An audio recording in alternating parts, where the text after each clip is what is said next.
ఇప్పుడు దాకా గత 30 సంవత్సరాలుగా గత 1990 నుంచి ఇప్పటిదాకా ఎప్పుడు మన 15 ఆగస్టు పండగ జరపడానికి ఇప్పటిదాకా నిధులు ఇప్పుడు సమకూర్చలేదు. చాలా నామకే వాస్తే నామమాత్రంగా ప్రతి పంచాయతీకి చిన్న పెద్ద పంచాయతీలకి 100 రూపాయలు, చిన్న పంచాయతీలకి పెద్ద పంచాయతీలకి 250 రూపాయలు చొప్పున ఇచ్చేవారు. ఒకవైపు ఏమో గాంధీ గారి కలల కన్నా పల్లెలే పట్టుకొమ్మలు అంటూ ఉంటాం, గ్రామీణ స్వరాజ్యం అని మాట్లాడతాం. కానీ ఎన్నికల్లో నిలబడ్డ పంచాయతీ సర్పంచ్కి మటుకు జెండా పండుగ నిర్వహించాలంటే వాళ్ళకి ఇచ్చే డబ్బులు 100 రూపాయలు, 250 రూపాయలు. ఈ రివ్యూ మీటింగ్స్లో మాకు తేలింది ఏంటంటే 100 రూపాయలకి 250 రూపాయలకి 13,326 పంచాయతీల్లో ఏం చేయగలరు? మేము ఒకటే ఆదేశించాను, రాగానే చాలా ఘనంగా జరుపుకోవాలి. గాంధీ గారి ఈ గ్రామ స్వరాజ్యాన్ని నిజంగా మనం ముందుకు తీసుకెళ్లాలంటే ఆ స్టేట్మెంట్ చాలా బలంగా ఇవ్వాలి. 1994లో ఇచ్చిన జీవో 100 రూపాయలు, 250 రూపాయలు, ఒకటి స్వాతంత్ర దినోత్సవానికి, 2 గణతంత్ర దినోత్సవానికి, వాటిని పెంపొందించేలాగా, వాటిని పెంచేలాగా ఒక కీలకమైన నిర్ణయం తీసుకుంది ఈ కూటమి ప్రభుత్వం. ప్రతి ఒక్క పంచాయతీలో సర్పంచులు తలెత్తుకొని సగౌరవంగా జెండా వందనం చేసేలాగా రాష్ట్రంలోని ఎన్డీఏ ప్రభుత్వం నిర్ణయం తీసుకుంది. ఆగస్టు 15న స్వాతంత్ర దినోత్సవ వేడుకల నిర్వహణకు నిధులు కొరత లేకుండా చేశాం.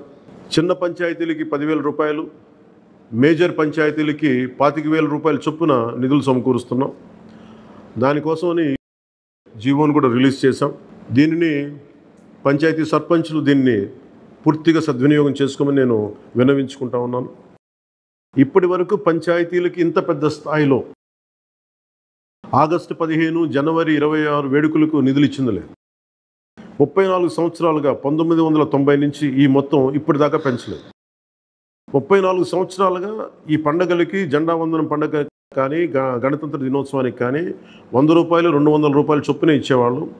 ఈ మొత్తాన్ని గణనీయంగా పెంచాలని చెప్పి కూటమి ప్రభుత్వం నిర్ణయం తీసుకొని జీవో జారీ చేసింది.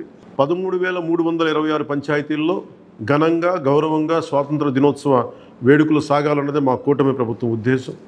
ఇప్పటి వరకు సర్పంచులు అతి స్వల్ప మొత్తాలతో వేడుకలను ఘనంగా చేయలేకపోయేవాళ్ళు. ఈ విషయం నా దృష్టికి వచ్చింది రివ్యూస్లో. దీనిపైన ఉన్నతాధికారులతో మాట్లాడి ఏ దశలోనూ ప్రజలు ఎన్నుకున్న సర్పంచుల ఆత్మగౌరవం తగ్గకుండా దేశంలో పవిత్రమైన 15 ఆగస్టు గణతంత్ర వేడుకలు గర్వంగా చేసుకునేలాగా, సగర్వంగా చేసుకునేలా చర్యలు తీసుకొని చాలా స్పష్టంగా ఆదేశాలు ఇచ్చాను. ఆ దిశగానే నిర్ణయం చేశాం. 5,000 లోపు ఉన్న జనాభా ఉన్న గ్రామాలకి 10,000 రూపాయలు, 5,000 పైబడ్డ జనాభా ఉన్న గ్రామాలకి 25,000 రూపాయల చొప్పున నిధులు అందిస్తాం. గాంధీ మహాత్ములు కలలుగన్న గ్రామ స్వరాజ్యం సిద్ధించాలన్నదే మా కూటమి ప్రభుత్వం తాలూకు తపన, ఆకాంక్ష.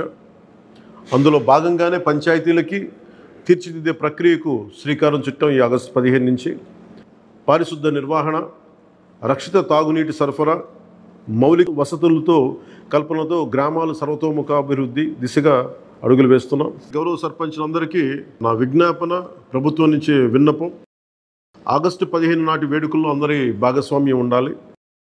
పంచాయతీ పరిధిలోని పాఠశాలల్లో వ్యాసరచన, క్విజ్, డిబేట్ పోటీలు, క్రీడా పోటీలు నిర్వహించాలని కోరుకుంటా ఉన్నాం.